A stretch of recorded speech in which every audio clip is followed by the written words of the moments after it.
from Alexander Associates, and I am here with Chelvi Nava. I have been working with Chelvi on and off for the last 20 years. When I started my career at Alexander Associates, I was placing structural engineers, and I heard about this lady structural engineer who had joined a London consulting engineers. It was highly unusual. It was a female engineer, so it's very exciting. So I tracked her down and introduced myself, and we have been working on and off for about the last 20 years. So Chelvi is going to kind of give us some background on her career and what she's been doing for the last 20 years. Well, I like to start, Ruth, with saying that going to work as a contract engineer was a very significant part of me navigating some of the bumps in the road as a parent, probably more as a single parent, than as a woman, or many women find themselves having to take the main carer role. And what I was finding around the time you found me was that I wasn't working in the roles I was qualified and experienced to do. And if I did find those roles, it was very difficult to get any flexibility. Yeah. You know, I had Which you needed because Krish was... Yeah, he was really young. I mean, by the time I went into contracting, he was already 10, so I'd been struggling with it for many years. Yeah. In fact, I'd gone overseas and worked because, believe it or not, it was easier to do that than try and work here in the UK with the lack of childcare at that time and things like that. But no, I mean, it was really... really important to me to have that flexibility, the ability to choose, you know, what role I'm going to do, you know, and you were, you know, Alexander Associates were key to that, because you got me into the right places. It wasn't a waste of my time, wasn't a waste of their time. You know, they knew what they were getting. I could tell them what I wanted to do, and on a project by project basis, we fulfilled each other's needs. And you might remember I said I only want to work 4 days a week. Do you remember that? Yep. And nobody worked 4 days a week at the time. It was, you know, highly unusual. But you didn't skip a beat. No. You didn't say, oh, no, I can't do that. You know, you didn't skip a beat at that time. And you found me those roles. And it was a beginning of a wonderful relationship and friendship. Yeah, absolutely. And I think that's the thing that I...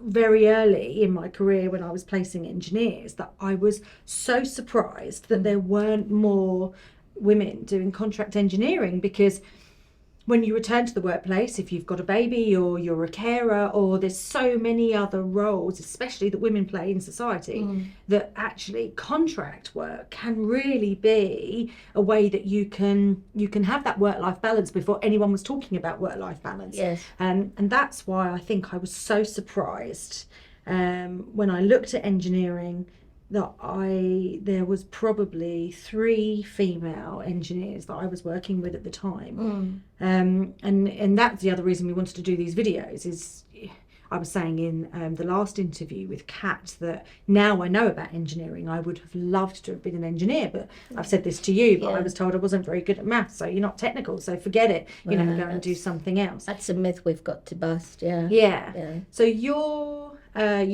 grew up in Kuala Lumpur, so you went to school in Kuala Lumpur, and engineering isn't talked about at a junior school level, forget senior school level. What's it like in Kuala Lumpur? Is it different? Well, when I'm talking about my school age, we're talking about a long time ago. So I'll be 60 next year. So when I was in school, there weren't the career days and things that we've had for the last 20, 30 years here. But I think the difference, and I've been questioning myself on this, that why is it that I've worked in the UK, I've worked in Europe, I've worked in Southeast Asia, I find the least number of women colleagues when I'm working in the UK. Yeah. And why is that? Yeah. You know, I mean, we weren't encouraged to go into engineering at school, but I think the difference was it wasn't silent. Like here, I think there's almost, I know it's improving, but there's almost a default option of omission. Yeah. We don't talk about physical sciences in when you're in, though they do things like measuring stuff and that. We don't actually push it a bit further and talk about actual physical sciences like force and gravity and they do stress. that in when you were at school, you were exposed to that kind of world before you even realised you were. Yeah, I think Right. that I'm not sure that it was school so much as I had a very unusual upbringing. I lived amongst the university quarters, so I was surrounded by professionals. My dad was a civil engineer, mum was a maths teacher, but it wasn't about engineering. It was about you could do anything. Anything, whatever your imagination. There was no-go areas. You weren't pigeonholed. No, you weren't. Absolutely. You're going to do this. You're going to do that. Okay. Yeah, and that's probably why to this day I get ruffled if someone tries to put me in a box. Yeah.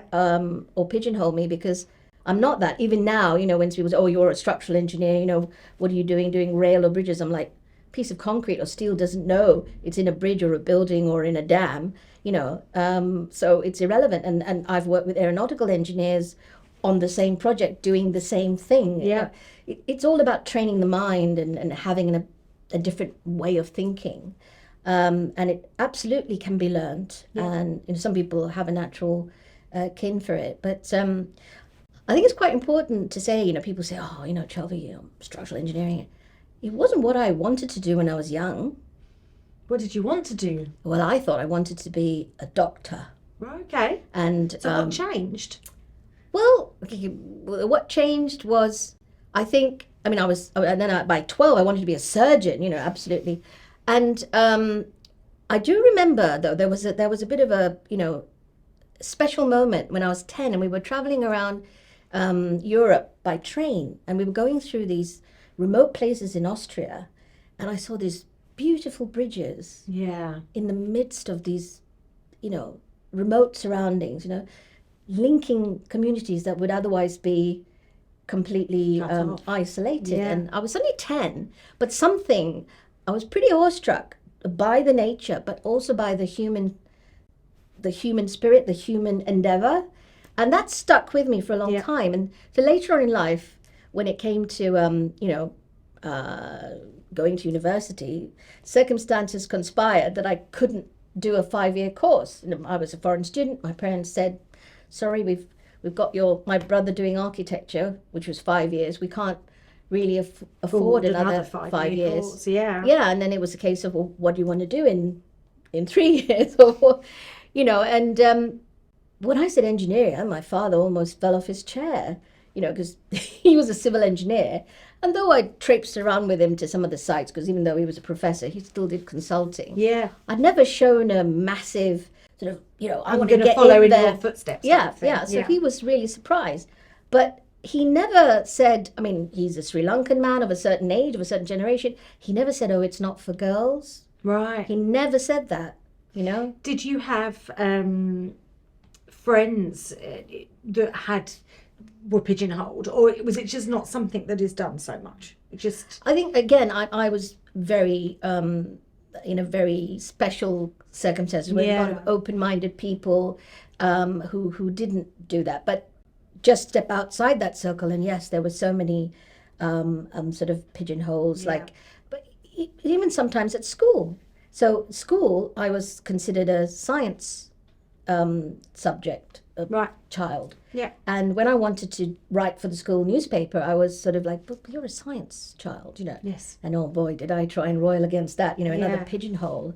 And as you know, I love writing, and I've been writing all my life pretty much. And I don't know why people have this idea that if you do something well and then you want to do something else, you must have failed at that other thing. That why is that mindset? We put so many invisible walls around ourselves, around our children, and that's what we need to stop doing. Yeah. Stop presuming for other people. This goes to diversity. Like, don't assume that person might not want to do that because she has children, or because he has a different ability in certain things. Ask, offer, let's see. Let's work together. That's what, on all fronts of life, I guess that's what we got to do, because we all grow up with unconscious sort of assumptions, and we just need to start challenging them. I think. So when I went to Southampton, I didn't have double maths. Most people say, "Oh, you do engineering, you need double maths." I principal maths. I did physics, chemistry, biology, and English for my A levels, and a University of Southampton, very good university, deigned to take me in. But I remember my first day sitting amongst people who had done double maths, physics, chemistry. They had A stars and turned down Cambridge, Oxford, and Imperial. And I thought, good, you know.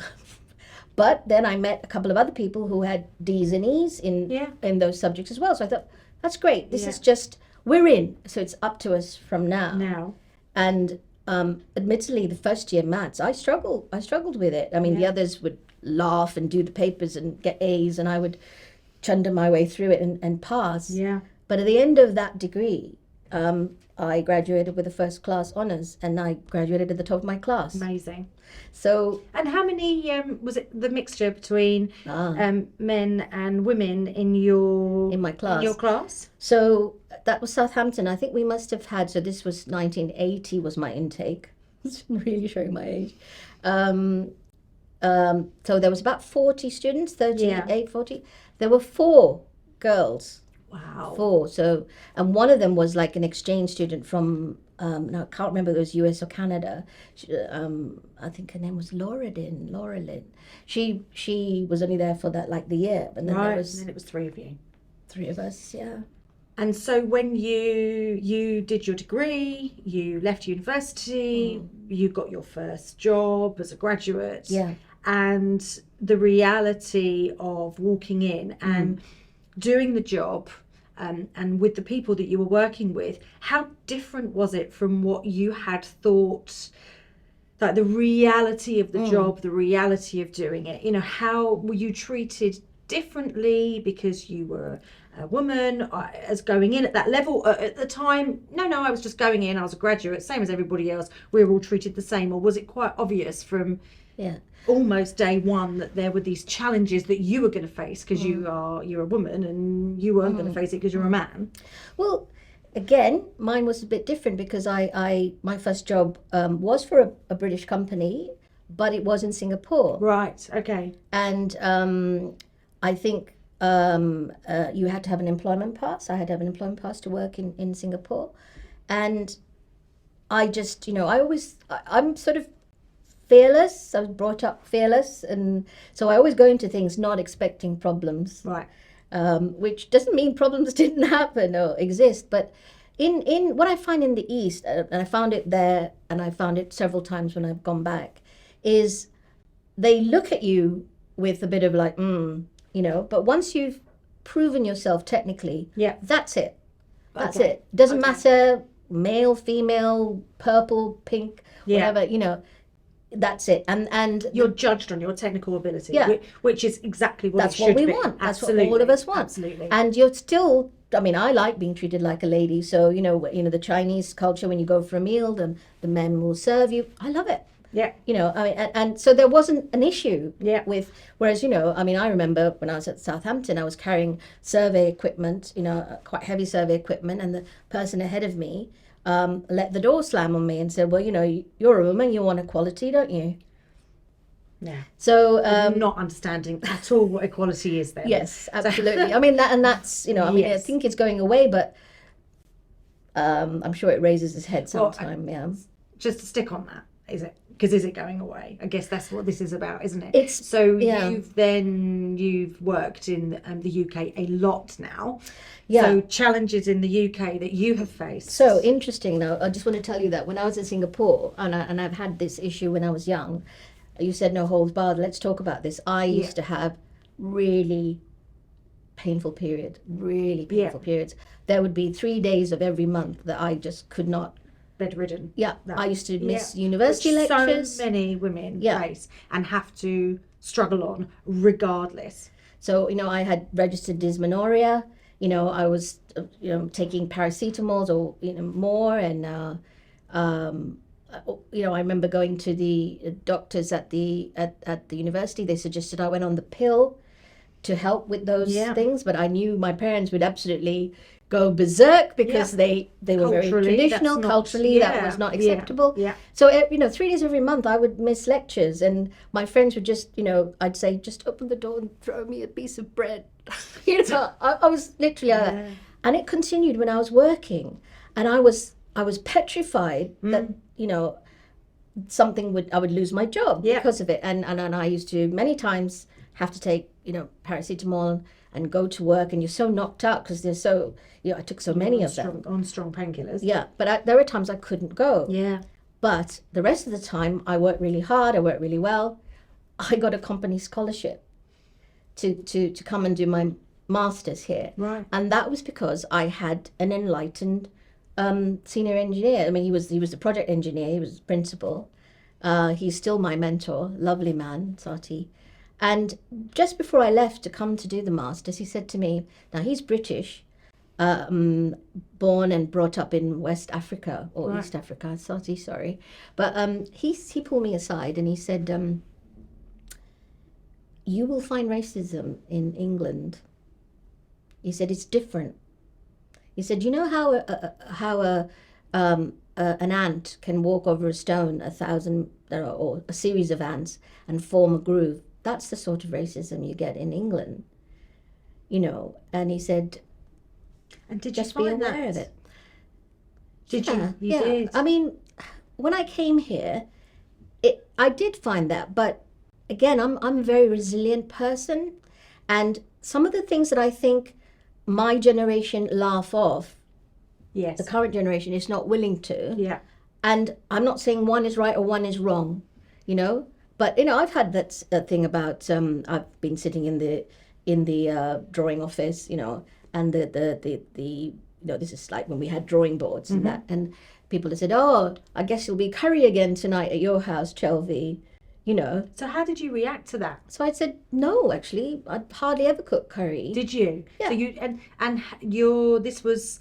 So this was again probably the late 80s. At the start of your career, you Yeah, I were was brave still quite enough young. to challenge that. Yeah. Because a lot of people won't. No. They just, you know, we were talking with Kat earlier, and she was saying that a lot of the time she would adapt the way that she was to fit in, so then she wasn't true to self, and so it's how you deal with those things emotionally. Yeah. And so did you also face, because you were a woman, was there also that level as well? Well, I mean, on a practical level, I mean, and I still see people writing about this on LinkedIn. I remember going to site, and we were clearing an old burial site to do a deep basement, and you know, so there was like exhumation of Bodies. Some of them were, I mean, this is hundreds of years old, so there's nothing left except if you came across a lead-lined one, which then it could be pretty important person in there. But I remember I was taking measurements for the clock tower that we were retaining. So I had to get over there to do the measurements, and I had to walk across this mire.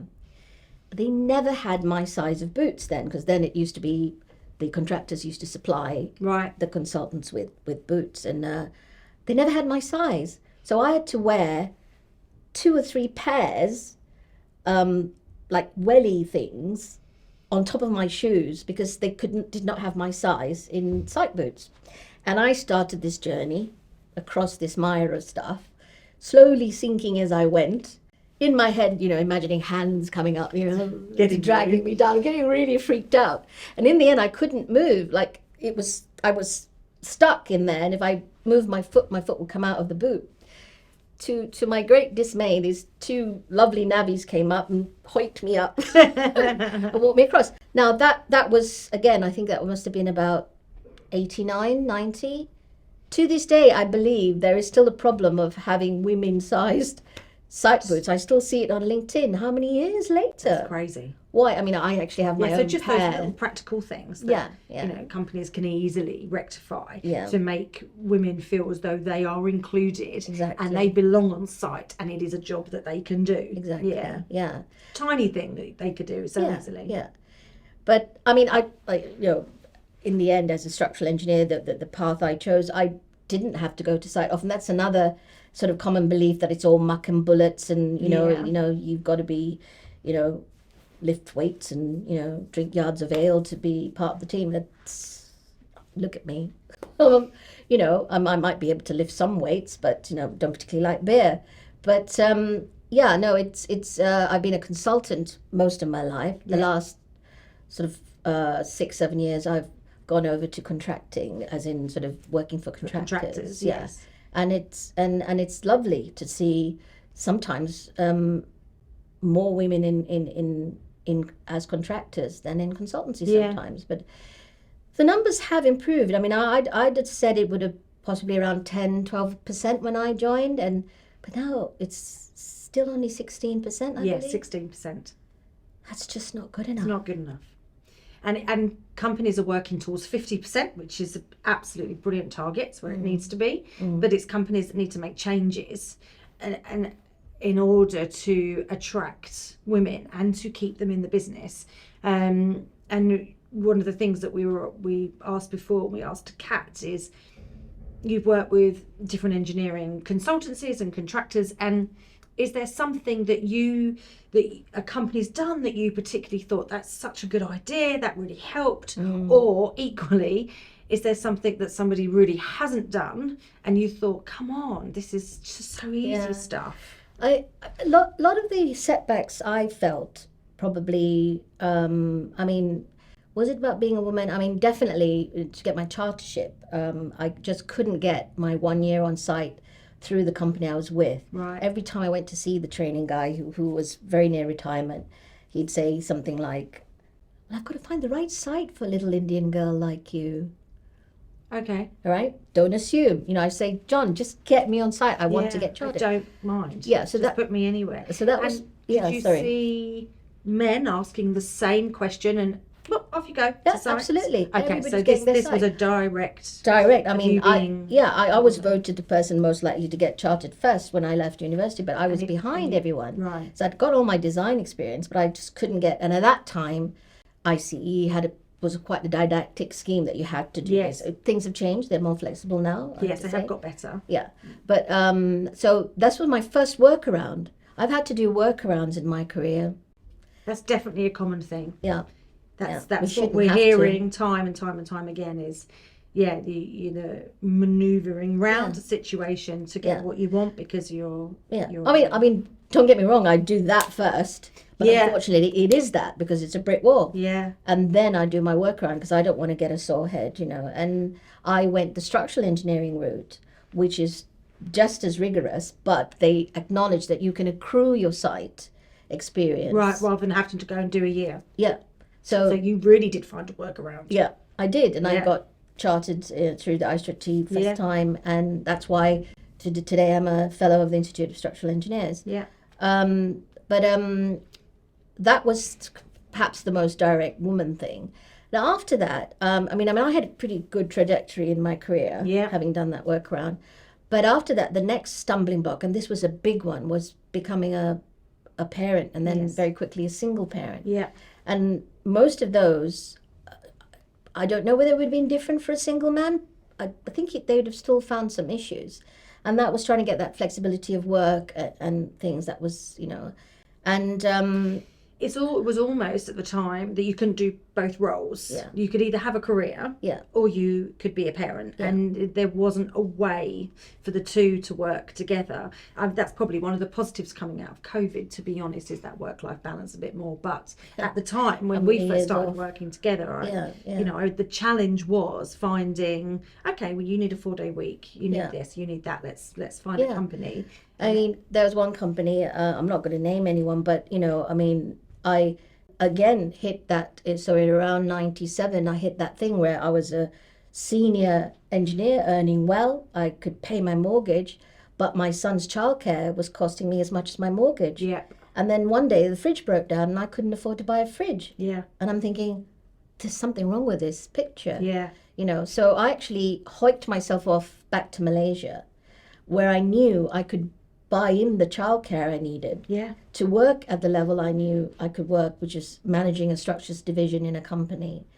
It sounds sad, and I didn't see as much of my son as well, actually that's not actually true. I probably saw him as much as I saw him in England, because he had to go to a breakfast club before school and an after school club after school. I mean, he spent his time with strangers more than he did with me. Yeah. And yes, I do suffer that mum guilt, that the parent guilt that we all working mothers do. But then we had to come back. He missed his dad. We came back after 3 years, and then I found the same situation again. I just wasn't getting the roles. I remember one company offered me a role saying, "We've got this problem. You sort out this problematic project, and 6 months we'll talk again about, it was things like that." And I did. I turned that project around within 4 months, and I said, "Look, so what about this? Can we talk about a raised salary and that?" And the person who was acting director at the time said, "Oh, come outside while I have a fag." This is when people could still have fags. And he lit his fag and he said to me, "Let's be honest, you're not going to get a promotion until your son's at least 14, And I said, it's just unbelievable. "Why is that?" I said. They said, "Oh, well, I can't ask you to go to a breakfast meeting, or, if you've got to go down." So you're overlooked for promotion? Well, not just overlooked, I've put Just aside. Yeah, absolutely. Yeah. Or you've got to do a tunnel walk. I said, first of all, how often do we do tunnel walks? Yeah. And two is, if it is really important to have a breakfast meeting, if you give me some notice, I can get myself organized to do it. Yeah. But this just sounds like obstacles to me that they're not reality, And that's when I seriously started thinking I need to work contract, and I did try one other permanent role after that, but, again, I came across the same sort of issues. Yeah. So that was a company getting it spectacularly wrong. Yes. In fact, one of the managing directors later realized, and he actually had a conversation with me saying, "Well, are you going to take us to court?" Yes.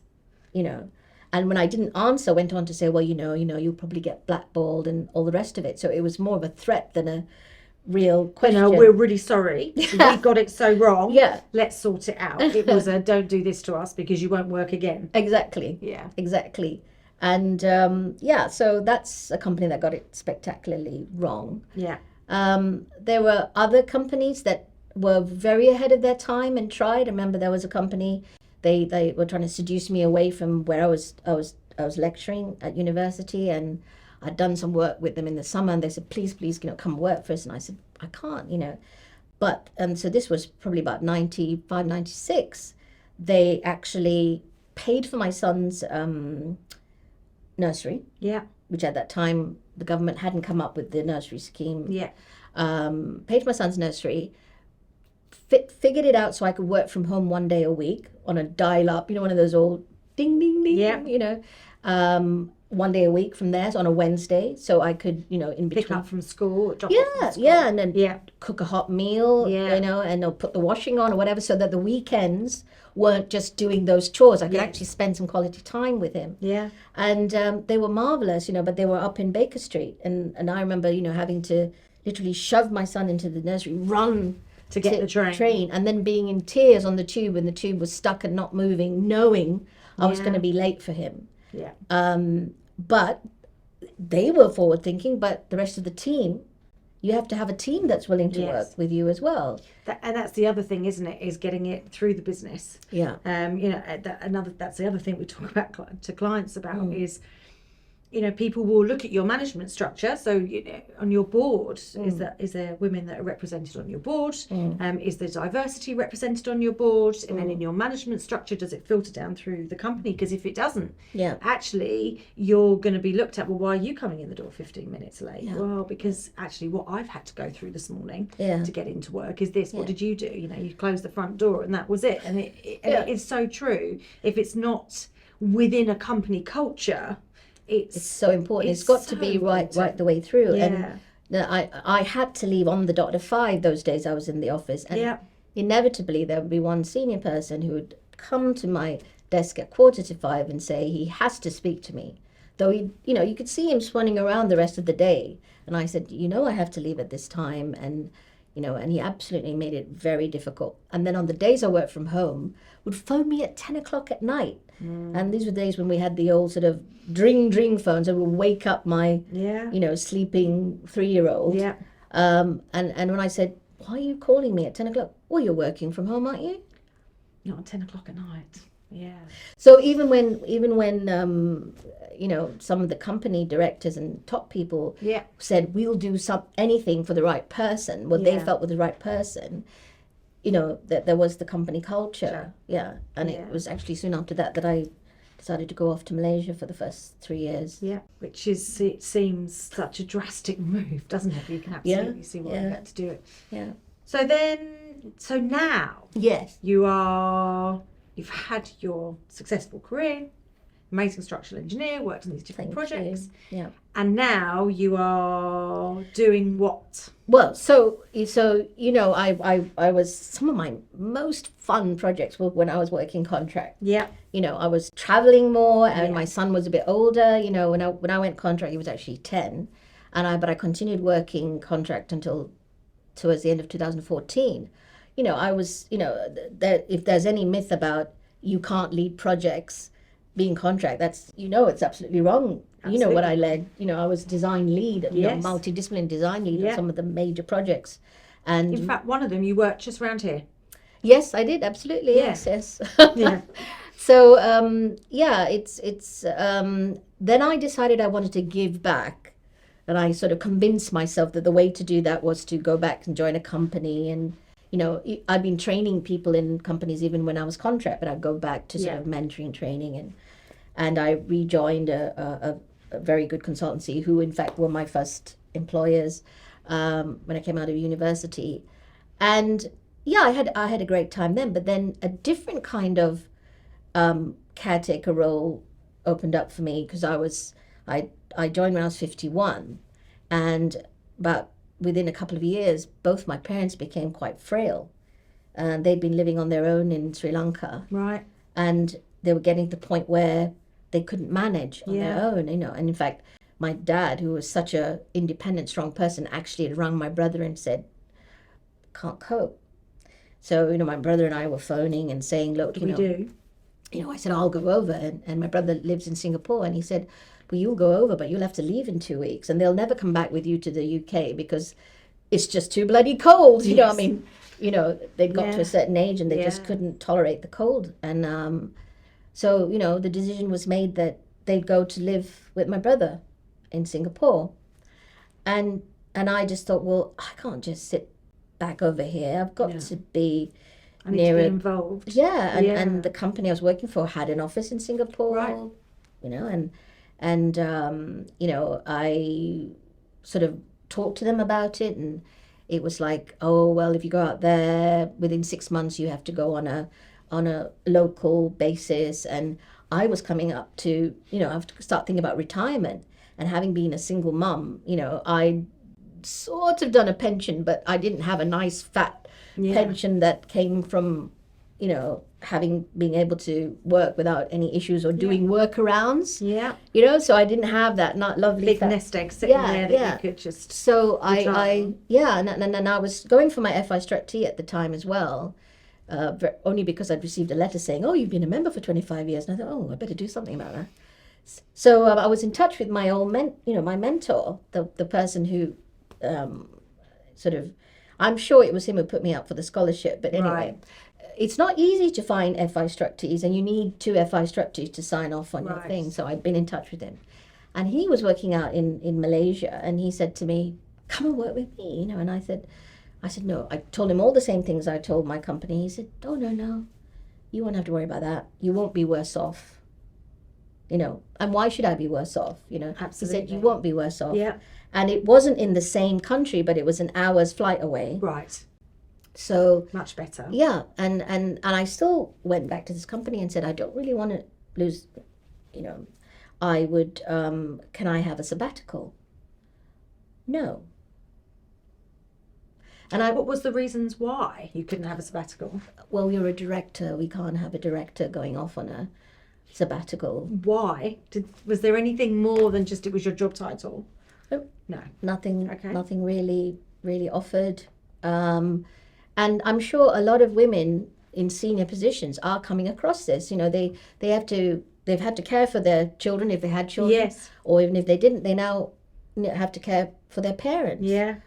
Men might find that as well. Yeah. Although the carer roles, all the statistics show that carers, the vast majority of carers in this country are female. They're women. So it's women that are taking on those roles. And again, it's so important that companies learn how to help people fulfill those roles. Yeah. Which whoever you were working for didn't do that very well. No. So I had to resign. So again, though it was a workaround, I mean, and I'm saying this openly, when I resigned, that was, I think I was 54, just before my 54th birthday. And I knew, and I knew coming back and looking for a job was going to be difficult. Yeah. Because we have ageism in the UK. Yeah. We do. And it's one of the isms that we don't talk much about. And I knew that, but I thought, well, if I don't do this, I might regret it. Yes. And I went out to start that job in June. My dad passed away in August. Yeah. And I am so glad. Yeah, that you took that decision. Yeah.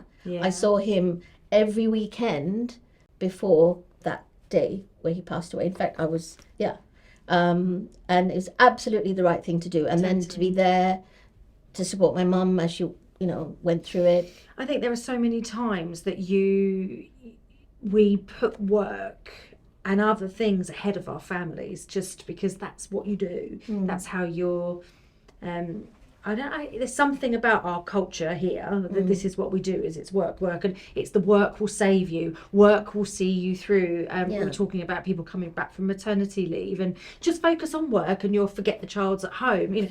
No, that's just not the reality. That's what we're forcing ourselves to do. Would be better if there were ways that can be managed, rather than you just have to force yourself. I'm going to go back to work and I'll just forget the child at home and I'll just carry on with what I'm doing. And it's you would have lived with that regret if you hadn't done that. Yeah, absolutely. And I'm so glad I did that. And when I came back, and I'm now at the point in my life where I've worked hard, I've done the workarounds, I've had a successful career, and I'm not going to take any more. No. So if it's not right for me, I'm not going to. No. Not going to go there. Not going to stay there. Yeah. And I found that I still wanted to give back, and this is what I'm doing right now, along around. So my way of giving back is looking at the issues we have in engineering. Yes. And the biggest issue is we don't have enough engineers. Yeah. We do not have enough engineers. So even if you want to have 50-50, you have to have the pool of people, of women or other diverse, we need the people. Yes. And we don't have enough people going into engineering. We have too many people leaving engineering. Mm-hmm. And so there's not enough people going into engineering, I think, has to be looked at, not just at secondary and not just, at university open days. It needs to be looked at much younger than that. Yeah.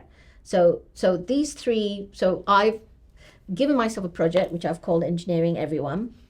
And because engineering affects everyone's lives one way or another. We've talked about it, that people don't even realise that maybe if they looked around just the community in which they live, where engineering is. It's not just about the buildings. Some people, it's obvious, obviously, engineering, railway, you hear about High Speed 2 all the time, so everyone knows that's a big engineering project. But just everything around you, what the bus goes on, or the cycle lanes, or the school that you go to, or the hospital that you go to, everything has an infrastructure. And engineering is in your everyday life. But it's still not something that people see in their everyday life, even though it's right in front of them. It's one of those things that we take for granted. Being able to flush the toilet. Yeah. Turn the tap on. Exactly. And there's drinking water. Yeah. Those things, those fundamental things that when we watch on television saying, oh, so-and-so has to walk to get water, we see it as a third world problem. Yeah. But it would very quickly become a first world problem if we didn't have that infrastructure. Yes. And we have an aging infrastructure, so we need to be working on that. Yeah.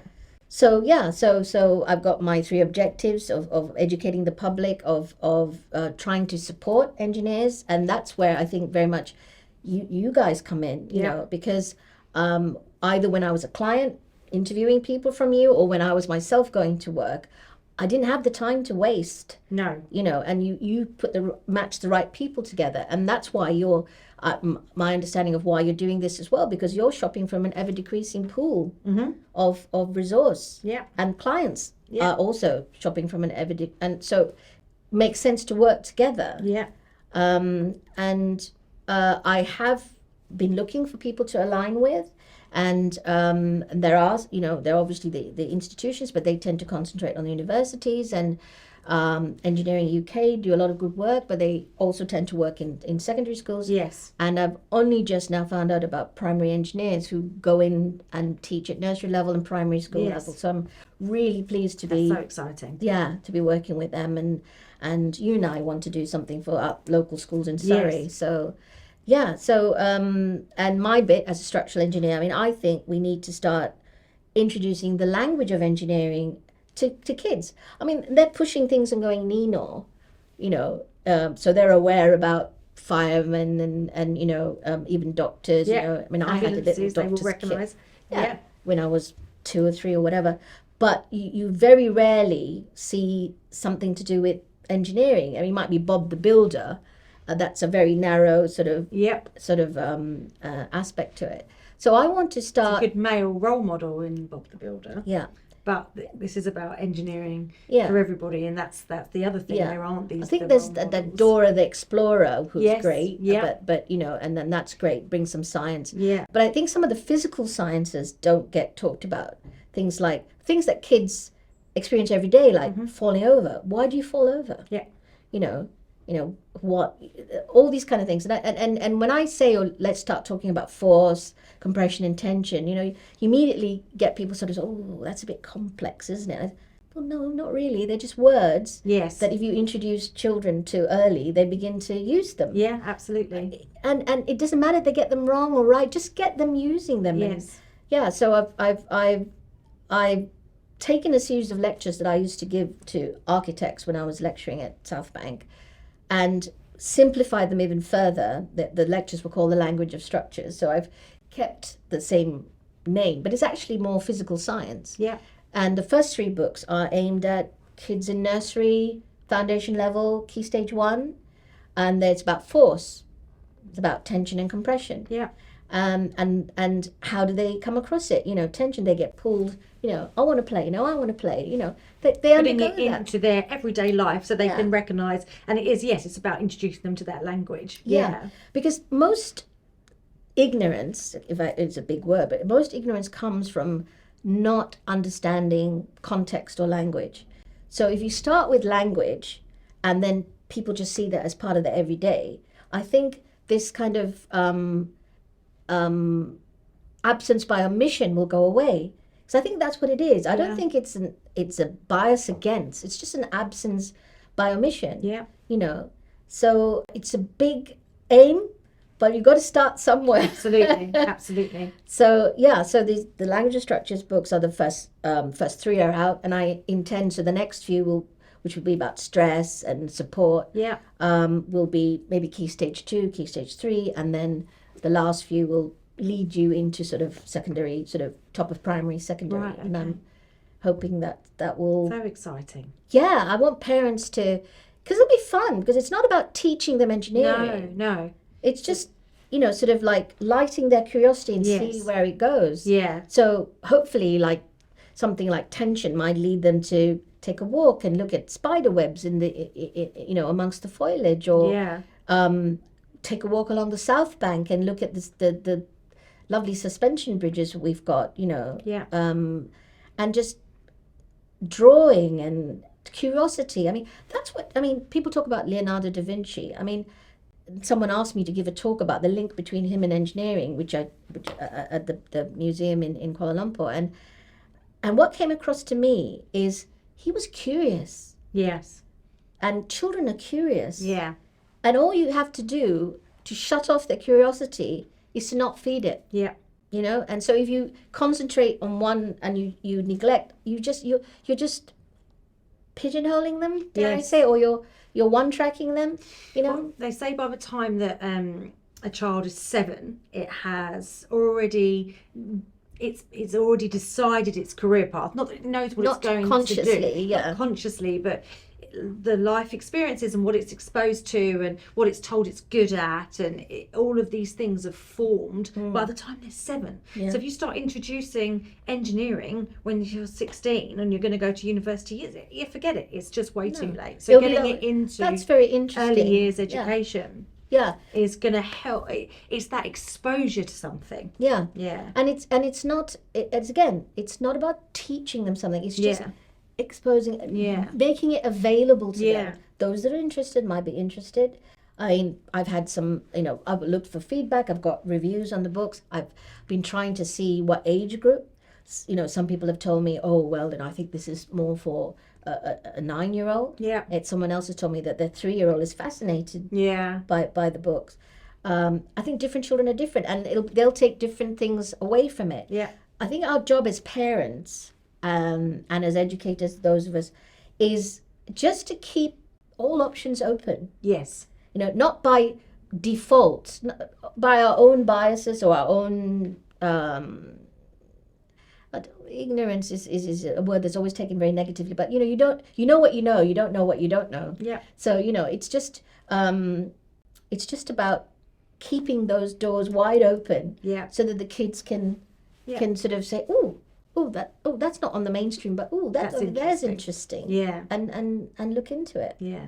Yeah, they're limitless. Yeah. Kids are limitless. That's so exciting about the books, and we are going to work on that together. We're trying to get together packs to send into schools, primary schools. So we're going to kind of watch that space and see what happens there. That's exciting. One of the things we haven't talked about that I wanted to ask you your experiences of is about pay transparency. So quite often we'll experience that men in certain positions and women in the same position, but there will be quite a difference in pay. Now, a lot of companies have a policy where it's transparent salaries, which is just absolutely brilliant, as it should be. But there's still, in the private sector, huge reluctance to do this. Have you ever had a situation or faced the challenge that full well that you're earning less than your a male counterpart, and had to challenge a company with that? And how did you handle that situation? Have you experienced that? Yeah, I mean, I've got a couple of stories about pay. I mean, some sort of from one side and to the other. And so when I was younger and I decided to go down the structures route, when I first applied for a job, I had a pay in mind, because while I was reading my master's at Imperial, I was offered a job with that pay. Right. But I didn't take it because I felt morally obliged to go back to the company that had given me the scholarship, even though I wasn't tied in any way. But the only tie I'd said to them was, make sure you pay me what I'm worth. But I went back to a terrible pay. Right. So much less than what you've been offered. Much less than what I've been offered. Okay. So when I decided them at that time. Well, yes, but it was sort of like right. Laughed off, like, I mean, even though there was no actual contractual tie, the implication was you should be grateful. Okay. Because I sort of followed that old traditional way. But when I wasn't getting my training and I decided to leave and I was going to go down the structures route, I had that figure in my mind, because even though that was like a couple of years on. Yes. And the company that interviewed me and took me on, apparently, I didn't know this until I joined them, they had a transparent pay policy. Right. That everybody's pay was in files in the reception and you could go and look at them. So I hadn't been aware of that. And the first few months I was there, I found it was hidden transparency. It was hidden transparency, but what I found odd was the way I was being treated. It was a bit like, like as if I might bite their head off or something, What, by the people? By my colleagues. Your colleagues, yeah, right? By my colleagues, and it wasn't until I went for one of the proverbial drinks at the pub, which I didn't often go to, but went to one, and one of my colleagues got a little bit merry, decided to tell me, "Oh, you're not at all like we thought you'd be like." And I said, "What do you mean?" They said, "Oh, we thought you were going to be a right bitch." He was a male colleague. Yes. Because you demanded this salary and we all had to have our salaries put up because you demanded that salary. So that was a different one. I thought, wow. I said, God, they must have really wanted me then. Yeah. So that was a nice one, if you like. And then, that's when you're young and you're on this trajectory and you think everything's great. But then later on in life, I was finding that, particularly after I'd had my son and I was being overlooked for these positions, that meant the salary didn't go up as much either. Yeah. And it was a breath of fresh air when I started working contract, because straight up we talk about what's your pay per hour, you know, and you get paid for every hour you work. Yeah, absolutely. And yeah, I had to be put up with the jokes about, oh, it's Friday, Chelvi's here with her wheelbarrow again, you know. But I just laugh it off. Yeah. Didn't care, you know, if I didn't work, I didn't get paid for that hour. If I was off sick, I didn't get paid. But if I worked, I got paid. Yeah. And as long as I got the job done, nobody, you know, they could laugh at me about my wheelbarrow that they thought I was raking in, but that was fine. So when it came to going back into the, you know, sort of employment sector, I had no idea what, you know, they were offering me a director position. I had no idea what the pay should be. Yeah. And you can look on glass ceiling and all those glass door, other places, but it's such a range. It's really, they are almost impossible. And there are recruitment agencies, Hayes, I think, produce salaries banding, which you can look at. But I've looked at them and I've thought, well, I don't know where they get their information from, because I don't think it's very reflective of actually the markets. Yeah. So I think that doesn't really give you a very helpful guide. There isn't really anywhere you can go, which is why salaries should be transparent. Exactly. So, I mean, in my younger days, I didn't necessarily just fit a role. They sometimes produced a role for me. Yeah. And then as long as I got paid what I could afford to live on, and I just took it as, all I could then see was that I wasn't getting progression. So this time when it came round, I really didn't have a clue. I was shopping around and, you know, asking people, like, you know, I'm sure I think we had a conversation about it. And it, particularly with this company, they had a weird structure. It wasn't just a salary, it was other shares and things like that, and it was quite complex. And so I knew what I needed, and it was technically a step down from what I earned on paper, but I had other, you know, things like a pension and stuff like that, which I had to buy myself, you know, when I worked contract. And I'd sort of said this figure, and I was told, oh no, that won't quite work with the way we do things. It'll be like this, and it didn't sound right, but it went on for quite a while. And in the end, I thought, well, look, can I live on this? And you know, you've made this decision to go back and invest yourself in a company, and I went for it. Yeah. Within weeks, I was putting projects together, and you set up the project, you get everybody's rates and costs. Yeah. And then it was very evident that I was being very underpaid. That was a horrible, horrible feeling. Yeah. Like, you know, I'm a very technically competent engineer. Yes. I have years of excellent experience. Why was I being undervalued this way? It really, it's very personal. Yeah, that's one of the questions that I asked somebody else as well, is how do you deal with that? Because actually that's really tough. You're going into work every day. You'd spoken to them about the salary before you started, and then to discover, I'm not being paid what I'm worth here. Yeah. And actually I can look at the salaries, and there's only one reason why I'm not getting the money that I should be. Did you cope with that by in the end just voting with your feet, as so many people have to do? Well, I actually decided to fight. Did you? And at the same time that this company was putting out videos saying how, you know, they were going to be transparent, I was being told they could not tell me what somebody of my age and that the salary was. Because though, you know, when you look at, you know, like they said to me, when you look at rates, those rates include other things, and but I'm a fairly intelligent person. You can work out what they do, you know, because we set up projects all the time. We know what multipliers we use for charge out rates, and absolutely, you know, and I could pretty much figure out what people were on. And some people actually said to me, Chelvi, that's horrible, I'm on this. Yeah. You know, and were willing to speak up for me. And how were you treated through the process? Because that's you know, that's the other thing is, you have to be fairly brave to go and say, I need to tackle this with you. I need to have this conversation. Yeah. And then actually that there was a very good HR person in that, an excellent person, who was between me and then the upper management, if you like. And perhaps I only saw a percentage of what attitude she was getting back. But yes, it was a very good person. And, you know, you do get these situations where there are people sympathetic to your situation, but they're bounded by their bosses, etc. So, you know, it really needs to, and I know that she appreciated me and she wanted me to be there, and she worked really hard. Yeah. To but I challenged her several times. Why can't I see the figures? Why am I not? You have so and so making videos saying that you are being transparent, but you're not. And she said, we are working really hard. It hasn't come to this sector yet, and I can't quite give you this, and etc. etc. So so it was improved.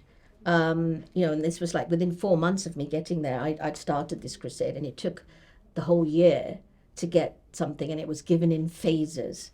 But, on the other hand, I also got bonuses and things because of my performance. Yeah. But the starting point wasn't right, No, exactly. So, it didn't leave a great taste in your mouth. No.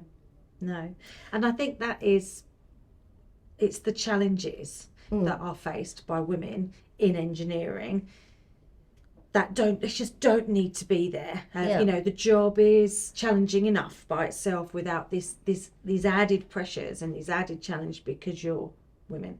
Yeah, that is. To me, people ask me, do you think you've been discriminated because you're a woman or because of you're a color? And I said, it's really, or because you're a parent.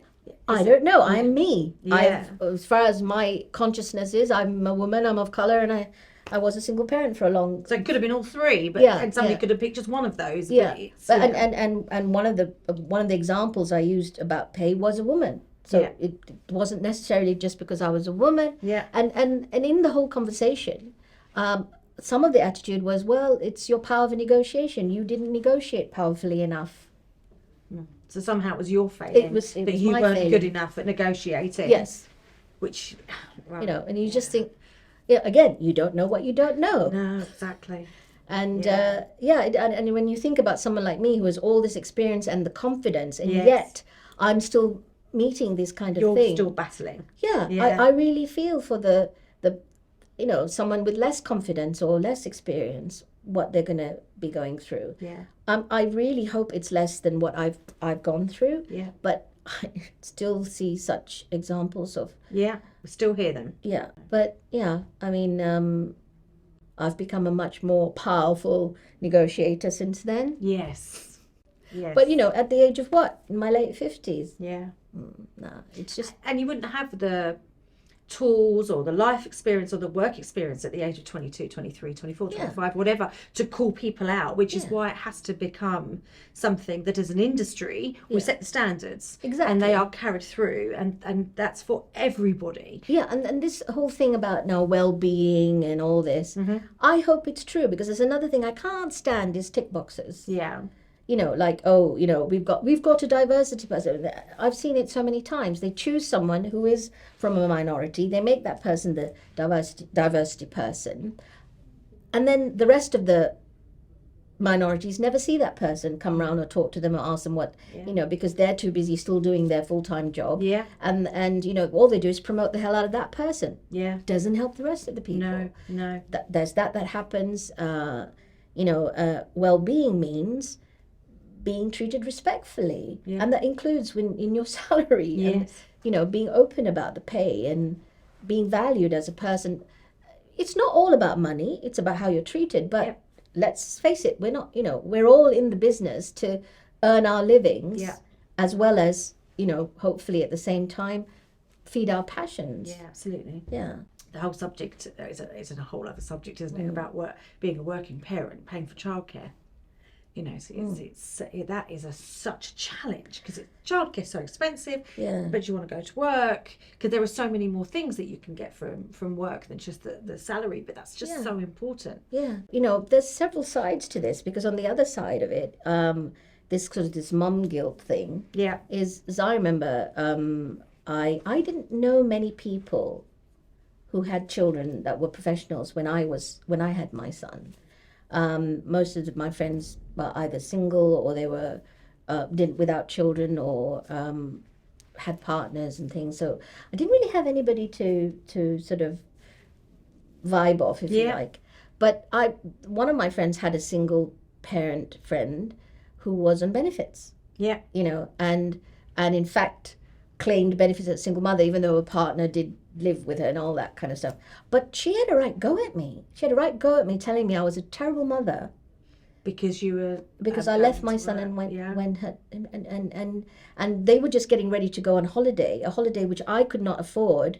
And you're going to work every day. And I go to work every day as an engineer, and I couldn't afford that holiday, but they could. Yeah. And then she was having a go at me, telling me I was a terrible mother. Oh, it was in so many ways so hard. Yeah. You know, that was to hear. I'm not negating the issues that people have who are on universal credit now and working, but at that time it hit me hard. Yeah. It made you think, what the hell? Why am I doing this? Yeah. This is unfair. Don't have a go at me. Yeah. Was there anyone in your career that was like somebody that inspired you, or that was a mentor? Was there a woman engineer in your life that you just thought, yes, this person helped me, this person inspired me, like I know you have done for others? Well, so did you have that person? No, I didn't. You didn't? I didn't. And I'm sad to say, sometimes I find women don't make it easy for other women. Yeah. I've seen that. And in fact, the one person who was most vocal against my four-day working week was a woman. Yeah. And that probably was because she hadn't got it, maybe. But and that's one of the things I always say, you know, lift people up, people up, whatever the gender, whatever, particularly if you know, there but for the grace of, you know, lift people up, and women we should lift each other up. Absolutely. And there is sometimes, I think, that mentality of, like, you know, I question myself all the time. Yes, I had it hard, and yes, things are better, but I'm happy about it. We shouldn't think, oh, I've had it hard and I had to go through it, so you need to, you know, suck it up and get on with it. Yeah. You know, I think it's more right to say, well, no, let's make it better. Yeah, let's set the standards high. Yeah. I did have, I mean, like the mentor I mentioned, he happened to be, he was male. Yeah. And some, I've got to say, there's some great male engineers out there who do, you know, treat people equally and bring everybody along. And yeah, you know, it's individuals, isn't it? It's individuals. Yes. But I'm definitely sure we all have our unconscious biases, and it's really up to us to challenge them. Yeah. And just not assume. Yeah. Give people the opportunities. I know it's so difficult because nowadays there's so much. I don't like cancel culture. I don't like all this, you know. If you get it wrong and you just genuinely got it wrong and you say, sorry, I didn't mean it like that. Yeah. I wish people would just let it go, because some people say, oh, by asking the question, you're putting them under stress. So, for example, do I feel that when I wanted to get my training, that guy had said, oh, I want to send you to the Outer Hebrides, to this site. Would I feel stressed and feel, oh my God, I have to take it? No, I would just ask myself, do I want to put myself through that because I want this training, and decide whether I could do it or not. Yeah. It's my choice. Yeah. You know, so I don't think offering somebody should be a source of stress. Yeah. You know, like, how dare you? But you do get that sometimes nowadays with the culture nowadays, is how dare you ask me that question, you know, of I think it's more difficult now to challenge people, you know, in it as well, which I think, I think that's important with engineering, that you can challenge people. Yes. That's really important, and I think that's become much more difficult. And to do that.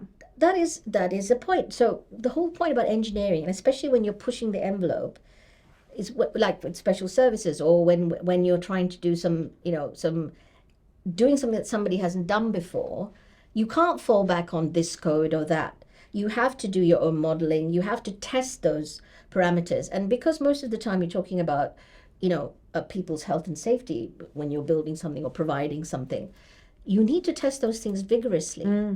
And that's part of technical argument. And that's another thing I'm finding nowadays is, you know, oh, it sounds negative, or, you know, it sounds like, oh, you don't know how intimidating you are, Chelvi, that you might, it might come across as intimidating.